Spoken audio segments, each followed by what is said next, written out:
an interview together before. I mean, this is our first interview together. I mean, obviously, we're going to probably be doing more, but this is the first official interview we've ever done together. I'm honored. Hazel, Yes. again, with me doing my homework, I realize you've been in the business for a minute as well. You know what I mean? And you come from some humble beginnings. So how long have you been in the business? Legally in the business or legally? Everything. Everything. Legally in the business, I've been for about 15 years, I want to say. It hasn't been something, I wasn't like a phenom type of artist, but I did grow up. Most of my upbringing and my music was in the 2000s with groups like TOK, you know what I'm saying, that inspired a lot in my upbringing from the American side, I want to say, for lack of better words, because at the end of the day, I'm American. I was born here in Boston, Mass. My roots come from Dominican Republic, right? But my music roots are deep. That's the funny thing, that they're deep indented in Jamaica, man.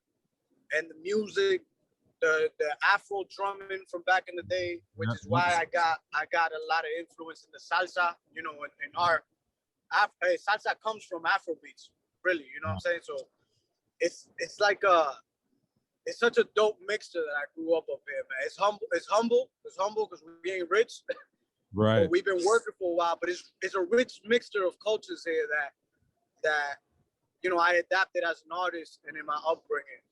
And I feel like that's what's been bringing me my success now. It's late success for me because I've been in the game for a while, but you know, better late than never. That's what we say, man. I'll tell you something, man. And I'm sure Alex may have heard this. You know, my grandmother used to always say, "Nothing happens before it's time." You know what I mean? And everything happens for a reason. You know what I mean? This wasn't your time, man. You know what I mean? But yeah, this is definitely your time. And you know what's funny? Before I get into the next question, Alex, did I surprise you too? The transition from his song to the old one. We will go. Yeah. I wasn't expecting that. You know what I mean? But I know you're full of surprises. I've learned enough about you to know that you're full of surprises. All right. No. The only one missing there was. Hey, Stop it, gal. That's another big song too. So that's leading me into my next question, right? So, Luton, the song is called. We're gonna get into it more, and after the interview, you know I'm gonna get into the song. But the song is called Medicina, and then, like I said, Alex, you go first. How did the connection happen? How did the song come about? How did you two link? Because did you know Hazel before this? How did the connection happen? Okay, well, I think Hazel can also chime in on this one too. Yeah. Hazel's management, casino, big up yourself, Up North Entertainment, big up the whole link, and Second Avenue Entertainment, big up Chupa Chalupa. Yes. We Casino reached out to me because I mean I've been talking to him for maybe a year and a half. We've been on the phone back and forth and trying to arrange for me to go that side to do some work in terms of like shows and stuff, and then, you know, he actually hit me up and say, "Yo, I'm doing some production as well. You know what I mean? Do you want to jump on it? Let's do some work and stuff." You know what I mean? I jumped on a couple of the records, and then he had the idea for the Medicina track now, and he was like, "Yo, Hazel has this record coming out, and it's actually like it has a TOK punchline to some extent in the chorus. You know, it has the influence from the TOK track. You know, because Hazel already had that chorus.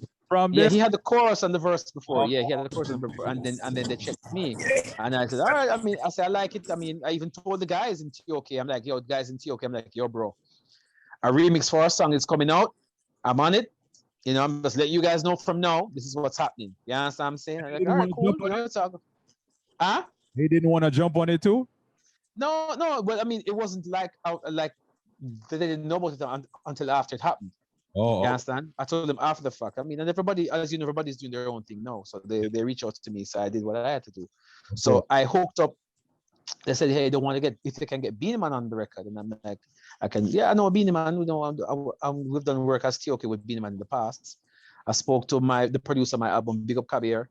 he's one who, you know, kind of helped to influence and talk to Beanie, and we got Beanie Man to go on the track, and then the rest is history. You know what I mean? Big up to Tommy. Tommy was also influential in that. And, you know what I mean? Doing a lot of stuff like that. So Hazel and I and Up North have been working behind the scenes to do a couple of stuff, and a lot more stuff is coming. We have another, Hazel and I have another, I mean, you're the first here. Hazel and I have another big bomb that's coming. Hopefully for the summer. We'll see what's going on. But it's a sick record. So Hazel can tell you.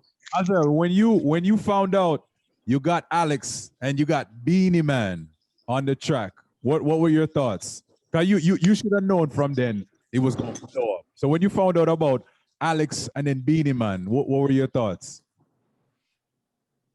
Well, I'll tell you the truth, bro. I'm gonna get a little cocky. Nothing wrong. Nothing wrong with that.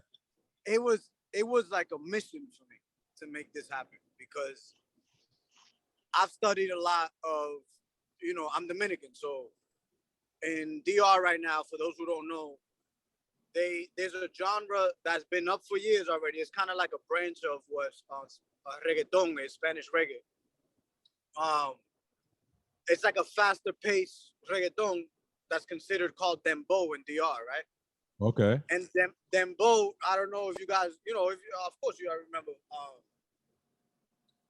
when Shabba Ranks came out with Dembow, right? Yeah, of course. That song pretty much rooted yes a branch of genres. That song alone, just because of the pounder behind it, you know what I mean, the rhythm, the sounds that were used. And when it got to Panama and translated itself to reggaeton in PR, Dominicans took it and made it a little different. And it took a couple years to actually be respected or at least accepted as a genre. But it's called dembow. That's pretty much what the genre is called. I didn't know that. Okay. So I've been studying. I study the music a lot as a musician, and you know, from a producer standpoint of how certain formulas work. And studying and being a big fan of TOK, like I said, I can't say it enough. I learned that you know, what TOK did in the 2000s were, you know, like land this Caribbean sound, kind of underground, but yet commercial melody singing. Like it's underground, but singing, right? It's a formula that worked out here. It was underground for us in the States because it was music that was like forbidden. You feel me? It wasn't in the radio. It wasn't being accepted in big TV shows and stuff like that. But us in the game, you know, in the streets, and when we get to house parties and hooky parties and all that, that's what we heard was dancehall, reggae, you know, what we considered underground. So studying all those formulas and how they work, I made it a mission that this song cannot be held. How old is Chichi Man, Alex? Chichi Man is 20 years old. 20 years, right? And I have seen Dominican Republic and Puerto Rico both take these classic Jamaican and African beats and sounds and melodies and make them international hits, man. Yeah. Feel me? For me, Chichi Man, as controversial as that song is, it was an international. Of course, like you people can't. hear that melody, even if they don't know what they like out here in the States. If they don't understand what the song was about and where it came from. Nah. That's what they singing it though. Yeah. Yo, that melody, the chord progressions and how everything worked for that song was a formula that's successful, and it was one of my favorite underground dancehall. So I grabbed it. Respect. And I was like, I need this to happen with the right people. I held on to that song. I don't know, Alex. I haven't told Alex this one. I held on to that song for about a year and like 3 months. Oh, really? Wow. It wasn't completely done how you guys heard it, but I held down to that song for like a year and 3 months just to make sure that this is done right with the right people. And finally, you know, again, big up to Trooper, Up North, 2nd Avenue, Hellies. They made this happen with Alex. And I was like, that's it, bro. You know what, that's all I needed right there. I'm not just saying this. And I know, you know, COVID, you know, like I said earlier, you know, everything happens for a reason, but I know, you know, you cannot deny this song. You know what I mean? It, like, even if somebody didn't like the two of you personally, this song here, it's a hit. You know what I mean? And it's the respect combination. You know what I mean? You can't deny it. So then that leads me into my next question, and the two of you answer this. I know it's kind of rough, but I tell you, it's like, it's some songs. I told Alex this before where I can see a video. Alex had a song out a couple of months ago, and it's so unfortunate because of COVID. I feel like, and you all correct me if I'm wrong, because you all are the artists. When a song, a bad song, has a bad video with it, I think it just lasts longer, and it's hard for you to forget when you see in the video and you hear in the song. You know what I mean? But it's COVID. So my question for the two of you is, what are the chances? Because just like another song Alex had, I see the video for this. You know what I mean? Is there any chance at that? I think there is. I think there's definitely a big chance, especially now that you're finally on the billboards. God bless. Yes, and big up the two of y'all for that. Give thanks. Give thanks. I think there's definitely a chance. It's been hard with the COVID, you know, the traveling restrictions, especially that. It's just the scare, you know what I'm saying? Like not having the security of leaving your home, leaving your country. Right. And not knowing if you can come back home. You know what I'm saying? Mm-hmm. They're locked down the state, or you know, if you come out positive somewhere from what they're talking about now, if you come out positive, you can't travel at all. Wow. So, you know, there's a lot of, it's like it becomes a sacrifice, and music is a sacrifice altogether. But I'll tell you this much, Slugs. You guys can make this work.